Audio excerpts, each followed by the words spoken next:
हाथों को उठाओ और कहो, आज जो कुछ मैं सुनूंगा मैं फलों को लेके आऊंगा। अंधकार की शक्तियां चुरा ना पाएंगी इसको, क्योंकि जो कुछ मैं सुनूंगा मैं उसे मानूंगा और उसका प्रचार करूंगा। ऊंची आवाज में प्रार्थना करें। थैंक यू जीसस बोलते हैं। दूसरा कुरिन्थियों 3 उसकी 7 से लेके 18 आयत तक मैं इसे पढ़ूंगा। और ये फिर से पवित्र आत्मा के जरिए मैं आपको ये बात बता रहा हूं कि जो मैसेज गुरदासपुर कलानौर में दिया गया था, प्लीज उस मैसेज को दोबारा जरूर सुने। वो मैसेज लाइफ चेंजिंग है। वो पवित्र आत्मा के अंदर से निकला है। उसको जन्म देने वाला होली स्पिरिट है उस मैसेज को। क्योंकि मुझे इतना तो मालूम था कि इस विषय के ऊपर मुझे मैसेज देना है, लेकिन जितना मैं बोला हूं मुझे उतना मालूम नहीं था कि मैं इतना बोलूंगा। क्योंकि मैं पूरी तरह से पवित्र आत्मा को समर्पित करके पुलपिट के ऊपर गया था, तो मुझे मालूम नहीं था मुझे क्या कहना है। जस्ट मैसेज का एक शीर्षक मुझे मालूम था। तो मैं ये जानता हूं कि वो मैसेज खुदावंद की ओर से, उसे दोबारा सुने और अपनी जिंदगियां उस मैसेज के आसपास बनानी शुरू करें। वो मैसेज एक नदी की तरह है। पुराने समय में जब लोग अपने टेंट्स, तंबुओं को, घरों को खड़ा करते थे तो नदी के किनारे करते ताकि पानी में दिक्कत ना आए, उनके जीवन चलें। अगर उन्होंने कुछ बोना है, कुछ उगाना है तो नदी का पानी उनकी हेल्प करे। कुएं नहीं होते थे तब, खोदने पड़ते थे खुद, सबमर्सिबल नहीं होते थे। तो ये मैसेज एक नदी की तरह है। अगर आपको अपने घर बनाने हैं तो इस मैसेज के आसपास बनाएं, और ये मैसेज आपकी हेल्प करेगा और आपकी फुल लाइफ को ये खड़ा करेगा जहां आपको होना चाहिए, और आपका बेस्ट वर्जन आपके जीवन से निकलेगा अगर आप इस मैसेज को सुनेंगे और इसे फॉलो करेंगे। दूसरा कुरिन्थियों 3 उसकी 7 में लिखा है, यदि मृत्यु की ये वाचा जिसके अक्षर पत्थरों पे खोदे गए थे यहां तक तेजे में हुई कि मूसा के मुंह पर के तेज के कारण जो घटता भी जाता था इजरायली उसके मुंह पर दृष्टि नहीं कर सकते थे। परमेश्वर ने कहा, अपने हाथों को उठा के कहो, आज जो मैसेज मैं सुन रहा हूं, मैं वायदा करता हूं मैं सिर्फ इसे सुनूंगा ही नहीं बल्कि इसे सुनाऊंगा भी। वायदा करो परमेश्वर से।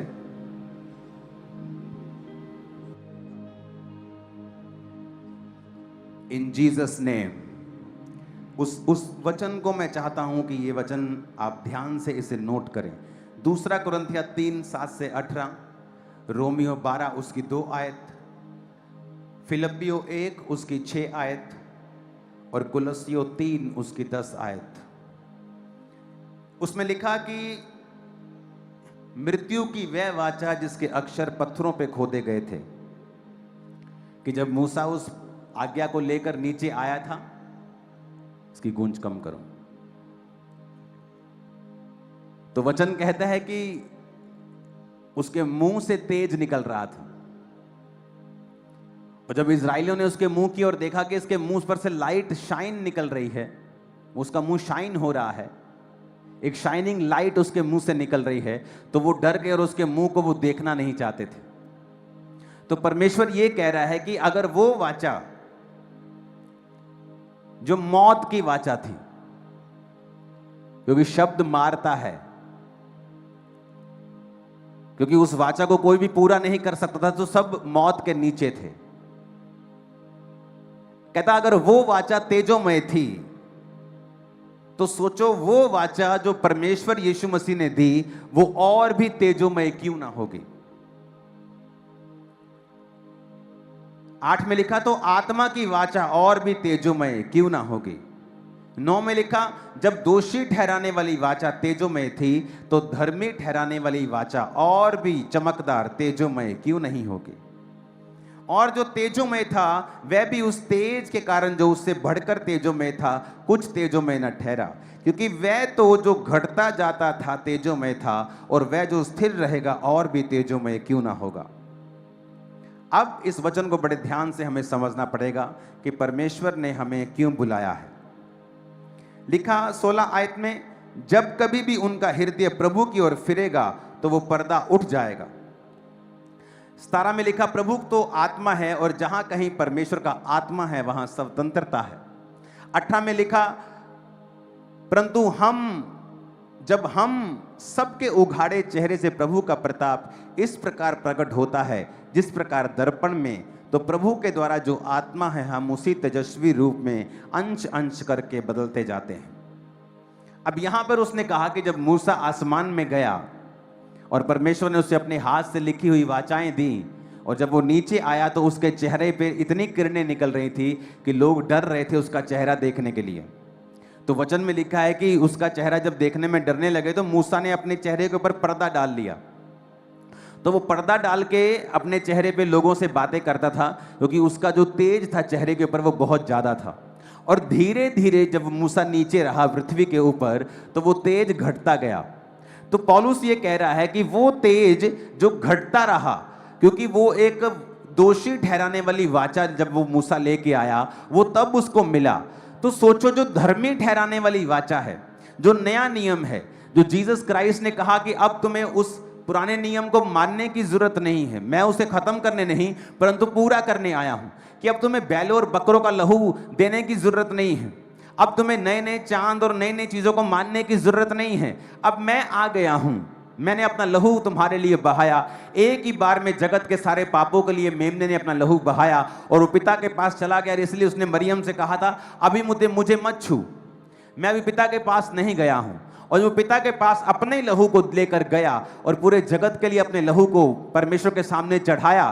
तो परमेश्वर कहता है दोषी ठहराने वाली वाचा अगर तेजोमय थी तो सोचो जो धर्मी ठहराने वाली वाचा है वो कितनी तेजोमय होगी। आप उस ग्लोरी को महसूस कर सकते हैं, आप उस ग्लोरी में जी सकते हैं जो पुराने नियम के लोग भी नहीं जी पाए। तब किसी किसी के ऊपर आत्मा उतरता था, किसी किसी को परमेश्वर के दर्शन होते थे, किसी किसी को पवित्र आत्मा भविष्यवाणी का वरदान देता था। लेकिन अब नया नियम में लिखा है कि मैं अपना आत्मा सब मनुष्यों के ऊपर उंडेल दूंगा, सब मनुष्यों के ऊपर। अगर 120 लोग प्रार्थना कर रहे थे तो आत्मा 110 लोगों के ऊपर नहीं उतरा, वो 120 के ऊपर ही उतरा। यानी अब परमेश्वर चाहता था कि यीशु मसीह के जन्म के बाद, उसके जी उठने के बाद, क्रूस पे लटकाया गया, मारा गया, गाड़ा गया, तीसरे दिन मुर्दों में से जी उठा। अब उसके जी उठने के बाद लोगों को ये बातें समझ आए कि अब तुम्हारा जो अप्रोच है परमेश्वर के सामने वो अलग हो गया है। अब वो कहता कि अब तुम परमेश्वर के ही तेजस्वी रूप में अंश अंश करके बदलते जाते हो। जब आप रोज परमेश्वर की प्रेजेंस में अब बैठते हैं तो परमेश्वर आपको एक ही दिन में प्रेरित नहीं बना देगा, आपको एक ही दिन में यीशु नहीं बना देगा। वो आपकी लाइफ पे अंश अंश करके काम करता है।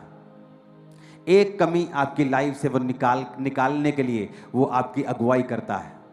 जब आप रोज उसकी प्रेजेंस में बैठते हैं, वो कहता वो ग्लोरी जो मूसा के चेहरे पे थी अब वो तुम्हारे चेहरे पे आ सकती है, तुम्हारी लाइफ पे आ सकती है।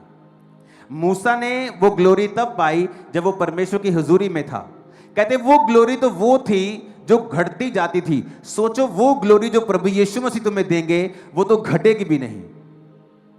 हमें आत्मा में कई बार समझने की जरूरत है।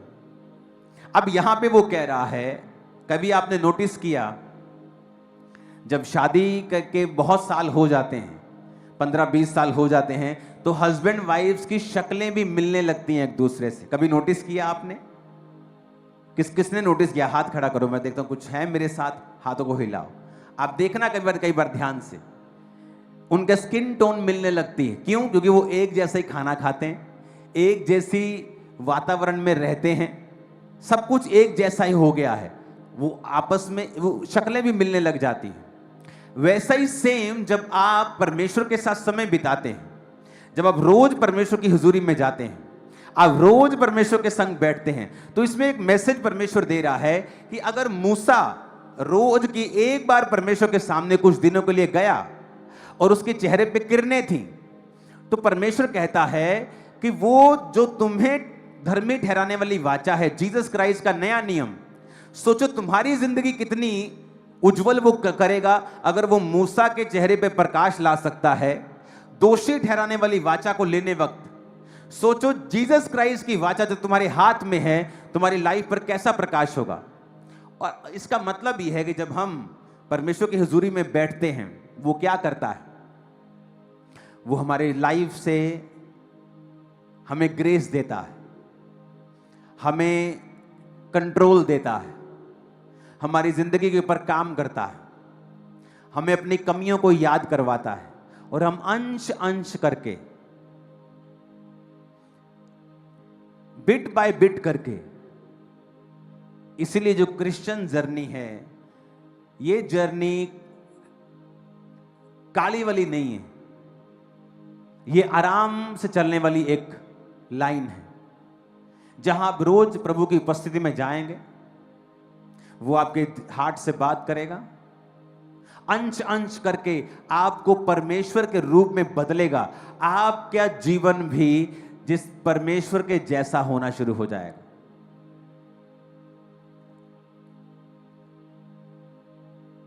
परमेश्वर के अंदर कोई डर नहीं है, उसको बीमारी से डर नहीं लगता, उसको शैतान से डर नहीं लगता, जादू टोना उसकी आंख कुछ झेल भी नहीं सकता। एक नजर जादू टोने में पड़ी तो वो भस्म हो जाएगा, भस्म से भी भस्म हो जाएगा, उसकी भस्म भी भस्म हो जाएगी। वैसा स्वभाव परमेश्वर आपको देते हैं। जब आप उसकी प्रेजेंस में जाते हैं रोज, फिर वही बीमारी आपको डरा नहीं पाएगी, और आपकी लाइफ की क्लैरिटी आपको नजर आएगी कि मुझे क्या करना है, मुझे कैसे आगे बढ़ना है। और कई बार आपको अगर समझ भी नहीं आएगी, आप उसी रास्ते नेचुरली चलना शुरू कर देंगे जो परमेश्वर ने आपके लिए ठहराया होगा। ये ब्यूटी है क्राइस्ट की। आपको लगेगा कि मैं परमेश्वर प्रार्थना करूं, मुझे समझ नहीं आ रहा, लेकिन नेचुरली आप वही लाइन पे चले जाएंगे जो परमेश्वर ने आपके लिए ठहराई होगी। आज मैं बाइबल टीचिंग दे रहा हूं, आज बच्चों के लिए वचन नहीं है। हालेलुया। फिलिप्पियों 1:6 में लिखा, मुझे इस बात का भरोसा है कि जिसने तुम में अच्छा काम आरंभ किया वो उसे यीशु मसीह के दिन तक पूरा करेगा। कैसे पूरा करेगा? तुम परमेश्वर की प्रेजेंस में होंगे, और परमेश्वर ने जिस काम के लिए तुम्हें तैयार करना है वो तभी कर पाएगा जब तुम अंश अंश करके बदलोगे, और अंश अंश करके तभी बदलोगे जब उसकी हुजूरी में रहोगे। और वो तुम्हारे जीवन से कमियों को दूर करेगा, जिस तरह कुम्हार पेशेंस के साथ उस मिट्टी को साफ करता है धीरे धीरे करके, फिर वो उसे गीला करता है बैप्टिज्म की तरह, फिर वो उसको मशीन पे चढ़ाकर उसको हाथ से शेप देता है, और एक तरफ से उसे मारता है परमेश्वर की तरह, कि एक तरफ से वो तुम्हें संभालता है और एक तरफ से वो तुम्हें परीक्षा में रखता है। मैं आपको बता रहा हूं कि अगर आपकी लाइफ में, क्योंकि परमेश्वर के पास एक मकसद है, जिस तरह दाऊद की जिंदगी में मकसद था कि वो उसे राजा बनाना चाहता था, पर 30 साल तक वो राजा नहीं बना। परमेश्वर उसके जिंदगी में मुसीबतों और परसिक्यूशन के द्वारा आग की भट्टी में रखकर उसे साफ कर रहा था, उसे अंश अंश करके बदल रहा था, ताकि जब ये उस कुर्सी के ऊपर जाए इनफ ग्रेस हो इसके ऊपर और यह संभाल सके। मान लीजिए परमेश्वर ने आपकी लाइफ में एक बुलाहट दी है और एक टारगेट है। अगर आप हाउसवाइफ हैं, आप एक नॉर्मल वर्कर हैं, आप एक नॉर्मल दिहाड़ी वाले हैं, चाहे किसी कंपनी के सीईओ हैं, परमेश्वर की योजना आप सबके लिए एक है। अलग अलग सबके लिए है, लेकिन योजना उसकी एक है। वो आपको अपनी ग्लोरी में लेकर जाना चाहता है, आपको अंश अंश करके बदलना चाहता है और आपको इस्तेमाल करना चाहता है। लेकिन वो तभी आपको इस्तेमाल करेगा जब आप उसके जैसे होंगे, क्योंकि वो शैतान जैसे को इस्तेमाल नहीं करेगा। अब क्या होता है? अब एक चेंज आता है। वो चेंज क्या है? मान लो आप एक बहन हैं और आपकी जेठानी के साथ बिल्कुल बनती नहीं, आप हर टाइम कुड़कुड़ करती हैं, हर टाइम आप उसको नीचा दिखाने की कोशिश करती हैं या अपना गुस्सा दिखाने की कोशिश करती हैं। ये एक रुकावट है।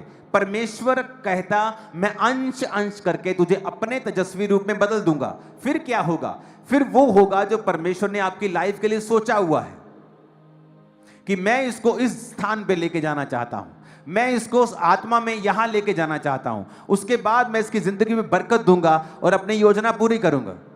पर ये बहन क्या कर रही है, ये भाई क्या कर रहा है, ये दुश्मनी रख रहा है, इसके जीवन में एक कमी है, ये व्यभिचार नहीं छोड़ रहा। फिर परमेश्वर आपको बीमार करेगा और वो आपको गरीबी में डाल देगा और फिर वो आपको परीक्षा में से लेकर जाएगा। आप सोचोगे क्या हुआ, कैसे हुआ, क्यों हुआ, फिर आप बोलोगे यस ये है इधर एक प्रॉब्लम, आप उसे सॉर्ट आउट करोगे। और वो एकदम से नजर नहीं आती, आप पहले प्रभु को चिल्लाते रहते, प्रभु क्यों कर रहे हैं, क्यों कर रहे हैं, लेकिन धीरे धीरे उस दुख की भट्टी की उस तपन में आप सीखते हैं कि अच्छा मुझे माफ करना था, मैं नहीं कर पा रही हूं, नहीं मुझे ये शराब छोड़नी थी, मैं नहीं छोड़ पा रहा हूं। तो परमेश्वर फिर दुखों का इस्तेमाल करता है आपको अपने अंश अंश में तेजस्वी रूप में बदलने के लिए। और जब हम उन दुखों को समझ जाते हैं, उस दुख में समझ जाते हैं, कुछ तो बेवकूफ होते हैं, उस दुख में भी नहीं समझते, फिर परमेश्वर उंगली टेढ़ी करता है, दुख के प्रेशर को बढ़ाता है, फिर हम समझते हैं अच्छा अब मुझे सुधरना पड़ेगा। कुछ पास्टर्स को लोग बड़ा तंग करते हैं, कुछ दूसरे विश्वासी जो है कलीसियाओं के, वो खुद नहीं सुधरना चाहते। और जब मैं उन पास्टर से मिलता हूं और बोलता हूं अपनी कलीसिया में पाप के अगेंस्ट प्रचार करो, अगर तुम नहीं करोगे तो लोग बीमार रहेंगे, लोग अलग अलग मुसीबतों में रहेंगे और सिर तुम्हारा खाएंगे, तुम्हें बोलेंगे ले हैंड करो, जबकि वो ये नहीं देखेंगे कि हमारी जिंदगी में ये प्रॉब्लम है कि परमेश्वर हमें अंश अंश करके बदलना चाहता है। कई बार अगर आपकी लाइफ में आपको पता है कि ये मेरी लाइफ में एक दिक्कत है, मैं आपको आज पुलपिट से आत्मा से बोल रहा हूं, आपको भी और पास्टर्स को भी, अभी सुधार लो इससे पहले कि परमेश्वर आपको खींचे। अगर आपको लगता है कि ये टीवी देखना मेरी एक आदत बुरी है, उसे कम कर दो, खत्म कर दो। आपको लगता है कि ये मेरी आदत एक बुरी है, उसे खत्म। परमेश्वर इंतजार करता है, वो बड़ा धीरजवंत है, मजे से करता है। वो 2, 3, 4 साल देखता है आपको, आप नहीं सुधर रहे, फिर वो आपको छूता है। और जब वो छूता है तो बहुत मुश्किल करता है, क्योंकि वो चाहता है कि आप अंश अंश करके बदलें। और उसे पता चलता है कि एक आपकी गंदी आदत ने आपके उस चीज को खत्म कर दिया है। अब परमेश्वर आपको बदल नहीं ले पा रहा, आपको बदल नहीं पा रहा है, आप आगे नहीं बढ़ पा रहे, ग्रेस आपकी रुक गई है। तो फिर परमेश्वर आपको बीमार करता है, या आपको मुसीबत देता है, या आपको गरीबी देता है, या आपको कोई मुसीबत, कोई बड़ा प्रॉब्लम आपकी लाइफ में एंटर करता है। और फिर आप मसीह में हैं और आप प्रेयरफुल हैं, बट सडनली आप अपने आप को एक प्रॉब्लम में फंसा हुआ पा रहे हैं।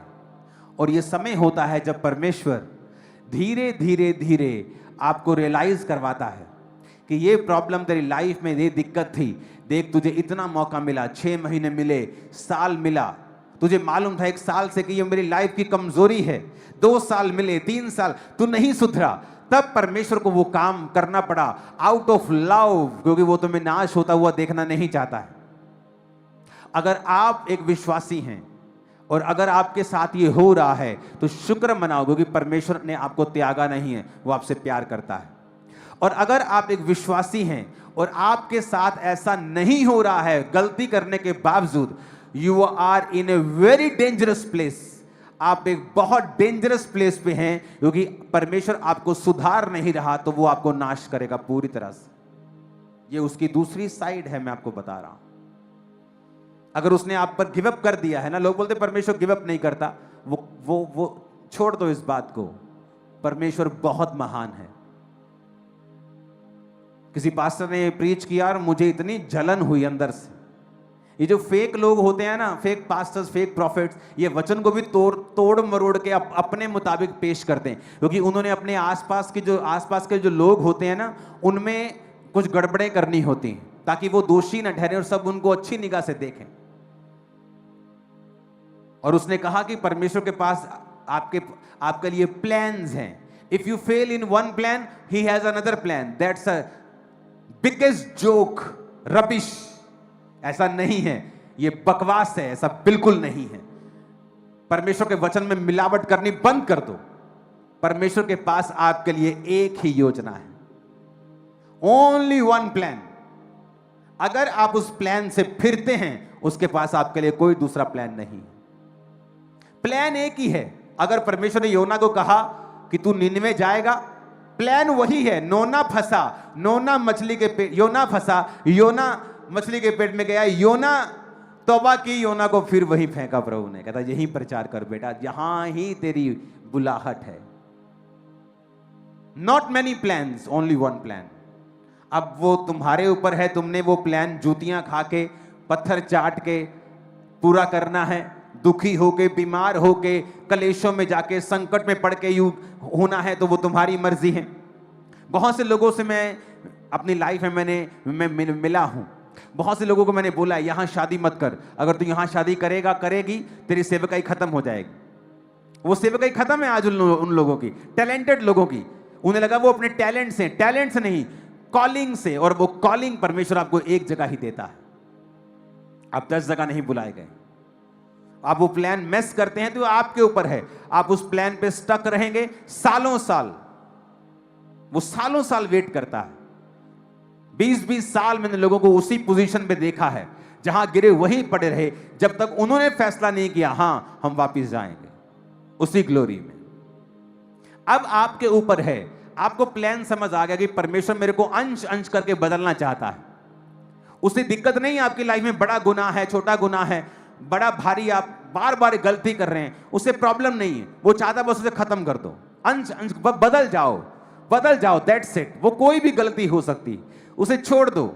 लेकिन जब आप कंटिन्यू करने लगते हैं और उस वचन के लिए बहाना ढूंढने लगते हैं, उस पाप के लिए, तो परमेश्वर आपको देखता है कि आप एक डेंजरस प्लेस के ऊपर हैं और आप अपनी साल्वेशन गवा सकते हैं, तो फिर वो आपको मुसीबतें देने शुरू करता है। और अगर आपकी स्पिरिचुअल आइज ओपन है, आप समझ जाते हैं कि ओके मुझे इस लाइफ में इस जगह सुधार करना है। और कई बार परमेश्वर आपको लगातार, पवित्र आत्मा आपको बोलता रहता है ये काम मत कर, इस काम को कम कर दे, इस काम को खत्म कर दे, और आप नहीं सुधरते हैं। आपका स्टेप होना चाहिए, आपका स्टेप होना चाहिए। ओके अगर आप मोबाइल पे ज्यादा समय व्यतीत करते हैं और पवित्र आत्मा आपको रोकता है, तो आपका फर्स्ट स्टेप होना चाहिए कि ठीक है आज मैंने 3 घंटे बिताए, कल से मैं 2.5 बिताऊंगा, एक हफ्ते बाद मैं 2 घंटे बिताऊंगा, मैं 1.5 घंटा, एक हफ्ते बाद 1 घंटा, मैं नीचे आऊंगा, मैं बेटर होऊंगा हर डे, एवरी डे। परमेश्वर देखता है आपको, ओके ये आदमी सुन रहा है, ये औरत सुन रही है, ये अंश अंश करके चेंज हो रहा है। तो परमेश्वर की योजना बनी रहती है, क्योंकि वो आपको एक स्थान पे लेके जाना चाहता है। अगर दाऊद उस ग्लोरी तक पहुंचना चाहता है जो 16 साल में डिक्लेयर कर दी गई थी मान लो, और 30 साल तक भी उसकी लाइफ में नहीं पहुंची, क्यों? क्योंकि दाऊद की जिंदगी में अभी तक वो बदलाव नहीं हुआ था। जब परमेश्वर ने देख लिया अब दाऊद इस काबिल है, इस ग्रेस को हासिल कर लिया है कि ये उस कुर्सी पे बैठ सकता है, तो भी उसको पूरे इजराइल का राजा नहीं बनाया, एक गोत्र का। कौन था गोत्र? वो कौन सा गोत्र था? ऊंची बोलो, ऊंची बोलो। देखो बाइबल नहीं पढ़ते लगता तुम लोग। कौन से गोत्र का राजा बनाया गया था उसको? यहूदा। एक इजराइल का नहीं, एक गोत्र का। 37.5 साल बाद पूरे इजराइल का राजा बनाया। तब तक परमेश्वर उसे अंश अंश करके बदल रहा था। क्रिश्चियनिटी काली वाला काम नहीं। आप 2 साल में ही आप बोलो कि मैं ऐसा बन जाऊं, नहीं होगा। वो धीरे धीरे आपको लेके जाएगा। आप एक दिन वचन सुन रहे होंगे, एक कमी निकल जाएगी। एक दिन वचन पढ़ रहे होंगे, कमी निकल जाएगी। एक दिन प्रेयर में बैठे होंगे, कमी निकल जाएगी। एक दिन वचन सुन रहे होंगे, कमी निकल जाए। और वो धीरे धीरे आपके जीवन से कमियां निकालता है, ताकि उस ग्रेस के लिए आपको रेडी कर सके जो आपकी लाइफ में परमेश्वर देना चाहता है। इससे बेहतर है कि आप एक परीक्षा में फंसें, फिर उससे सीखें। इससे बेहतर है कि जब परमेश्वर धीमी आवाज में आपसे कुछ कह रहा है, उसे फॉलो कर लें। ये मैं as a man of God आपको बोल रहा हूं, और ये होने वाला है।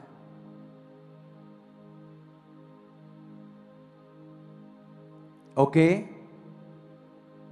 जो धीमी आवाज में बोला गया खुदा का शब्द है, अगर उसे आप इग्नोर करते ही जाएंगे तो वो एक दिन सांप का बच्चा अजगर बन के आपके सामने खड़ा हो जाएगा।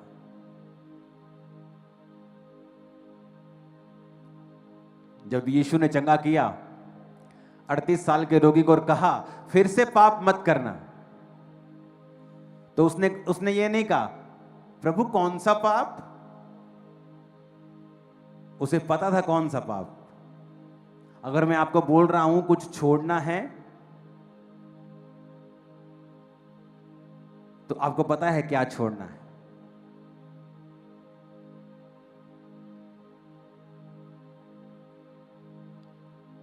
साइलेंस होगी चर्च। छोड़ना है, पता है क्या छोड़ना है? बोलो यस पता है। नहीं पता बाइबल पढ़ो, रोज परमेश्वर की हुजूरी में बैठो, चर्च कभी मिस मत करो, ग्रेस को हासिल करो, क्योंकि जो आज धीमी आवाज है खुदा की, कल वो भारी भरकम परीक्षा बन जाएगी। और जब परमेश्वर परीक्षा में डालता है, एक समय तक वो आपको उसमें फिर रखता है। वो जल्दी डालता नहीं है, जब वो डालता है तो कानों में हाथ लगा देता है, कानों पे हाथ लगवा देता है। फिर वो बेहतर है, अपने पड़ोसी को बोलो कि तू उस परीक्षा में ना पड़े, ये बेहतर है। आमीन। अगर आप पास्टर हैं तो ये वचन दुगनी पावर के साथ आपकी लाइफ में काम करता है। ये वचन, ये वाला, आप तेजस्वी रूप में बदलते भी ज्यादा हैं और आपकी परीक्षा भी भारी है। तो ये पास्टर लोगों के लिए आज बाइबल टीचिंग हो रही है। जुलाई महीना इंपॉर्टेंट है। पास्टर सेमिनार की डेट्स दिखाओ जरा। पास्टर सेमिनार्स पूरे इंडिया से, फॉरेन कंट्रीज से, ये एक स्पेशल सेमिनार है जो फुल 2 दिन चलेगा। Morning session, lunch, evening session, dinner, फिर मॉर्निंग सेशन, लंच, फिर इवनिंग सेशन, फिर डिनर। पास्टर्स के रहने का भी प्रबंध है, कोई आपको पैसा नहीं देना है। आपके खाने का प्रबंध है, कोई आपको पैसा नहीं देना है। रहना, खाना, पीना सब फ्री है। ज़्यादा पास्टर्स आ जाएंगे, इस भवन में आप रह सकते हो। ये आपके बाप का, मेरे बाप का घर है। उधर 2 बड़े बड़े एकड़ों में हॉल है, शेड वाले, वहाँ आप रहेंगे। ये पास्टर सेमिनार में टेस्टमनीज होंगी पास्टर्स की ही, और टीचिंग होगी, और ये लाइव नहीं होगा। इसमें सिखाया जाएगा जो पास्टर्स दूसरे स्टेट से हैं और परसिक्यूशन का सामना कर रहे हैं, इस परसिक्यूशन में कैसे चलना है, अपनी चर्च को कैसे बचा के रखना है, कैसे तैयार करके रखना है। और लोगों को लगता है कि ये चर्च है, ये बिल्डिंग, ये चर्च है। नो, आप खुदा की चर्च हो, मैं खुदा की चर्च हूं। असली चर्च हम लोग हैं। ये तो एक जगह है जहां हम बैठे हैं। तो उनको सिखाया जाएगा, उनके लिए प्रेयर होगी, ले हैंड होगा, इंपार्टेशन होगी, ऑयल मीटिंग होगी। उसी 4 सेशंस के अंदर वर्शिप होगी। तो आप जितने मेंटरशिप के नीचे पास्टर्स हैं, आप और आपकी मेंटरशिप के नीचे पास्टर्स हैं, वो सब, और उनकी मेंटरशिप के और उनकी मेंटरशिप के जितने भी हम रिश्तेदार हैं वो भी, और जितने पास्टर्स हैं, खासकर अदर स्टेट्स के जहां परसिक्यूशन हो रही है, सताव हो रहा है। अगर आप लीडर्स हैं दूसरी स्टेट्स में यहां के, वो आप भी उस मीटिंग को अटेंड करें। ये मार्वलस समय होगा, सुपर टाइम होगा। लाइफ सेम और सेवकाई सेम नहीं रहेगी। आमीन। क्योंकि इसके 1 हफ्ते पहला बड़ी मीटिंग होगी, और उसके बाद वो जो भवन है जहां पे लोग रहते हैं, शेड्स, वहां स्टे करते हैं, वहां पर फिर पास्टर्स वहां पे रहेंगे। तो ये जुलाई महीना इस थर्सडे से ही, जब तक मैं यहां पे हूं 20 दिन, इसे पकड़ लेना आत्मा में हम बड़ा हासिल करने जा रहे हैं। अपने पड़ोसी को बोलो, आराम से सुधर जा। नहीं, दोबारा बोलो इसको। बोलो अपने पड़ोसी को, बोलो जब धीमी आवाज आए तो सुधर जा। मां कई बार करती है ना घर में, ओ कुड़िए नहीं गिलास जरा, कुड़ी टीवी च लगी, ए कुड़िए आंदी है ना आवाज पे पूरी, तो बंदा डर जाता है, हाँ मम्मी आया, मम्मी आई। तो परमेश्वर भी ऐसा ही है, जब तुमको धीरे आवाज दे रहा है सुधर जाओ। क्योंकि सुधर जाना, मैं आपको बता रहा हूं, मैं आपको डरा नहीं रहा हूं। अगर आप परीक्षा में फंसे, आप एकदम से नहीं निकलोगे। आप पूरा कोर्स करोगे और उसको सीखोगे, आंसू बहाओगे रोज। एक तरफ परमेश्वर अपना हाथ आपके ऊपर भी रखेगा, आपको नाश नहीं करेगा, और दूसरी तरफ वो आपको तपती उस दुख की भट्टी में डाल देगा। और जब तक आपका कोर्स पूरा नहीं होगा और आप बंदे नहीं बनेंगे, तब तक वो आपको बाहर नहीं आने देगा। मेरी आपका स्पिरिचुअल फादर होने के नाते, आपका अगुवा होने के नाते आपको एक सलाह है, एक विनती है, एक हाथ जोड़ के विनती है कि सुधर जाओ अभी। क्योंकि जब आप परीक्षा में पढ़ते हैं, बहुत सी चीजें बिगड़ती हैं आपके आसपास की भी।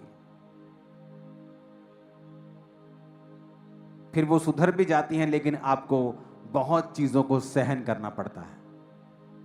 मेक श्योर जो आपकी लाइफ की कमी है, आप उसे खत्म कर दें। क्योंकि आपको उसके कारण, इसका मतलब ये नहीं है कि 5 साल में नहीं होगी या 6 साल में नहीं होगी। वो कहता वो धीरजवंत है, धीमा है क्रोध करने में, पर परमेश्वर के हाथों में पड़ना एक भयंकर बात है। मेरा ये विश्वास है आज की बाइबल टीचिंग आपकी लाइफ में बड़ा काम कर रही होगी। इस थर्सडे, इस संडे, कृपया करके जो भी बीमार हैं, अपनी फाइल्स को, टेस्ट फाइल जहां टेस्ट हुए हैं, फोन में नहीं होना चाहिए, और मैं आपको आगे बुलाने वाला हूं। और परमेश्वर ने मुझसे कहा है, अगर आपको रसौलियां है, आपको कैंसर है, अगर आप रिपोर्ट के साथ आ रहे हैं, मैं आपको आगे बुलाने वाला हूं थर्सडे और संडे। आप पर वचन डिक्लेयर करने वाला हूं, वो कैंसर सूख जाएगा, वो रसौलियां सूख जाएंगी, बीमारियां सूख जाएंगी, और आप गवाही के साथ आएंगे। अगर आपके फोन में रिपोर्ट है, आपको आगे नहीं आना दिया जाएगा। आपके हाथ पे पूरा रिपोर्ट आपका होना चाहिए। और ये थर्सडे और संडे दो बार मैं आपके लिए प्रेयर करूंगा। मेक श्योर आप इन दोनों मीटिंग में समय से आए, पहले आए, अपने स्थान को ग्रहण करें, क्योंकि इसी संडे और इसी थर्सडे प्रभु भोज भी होगा। तो ये स्पेशल मीटिंग्स होगी, डिलीवरेंस मीटिंग होगी। मैं स्पिरिचुअली रेडी हूं डिलीवर करने के लिए। आपको भी तैयार रहना है। अपने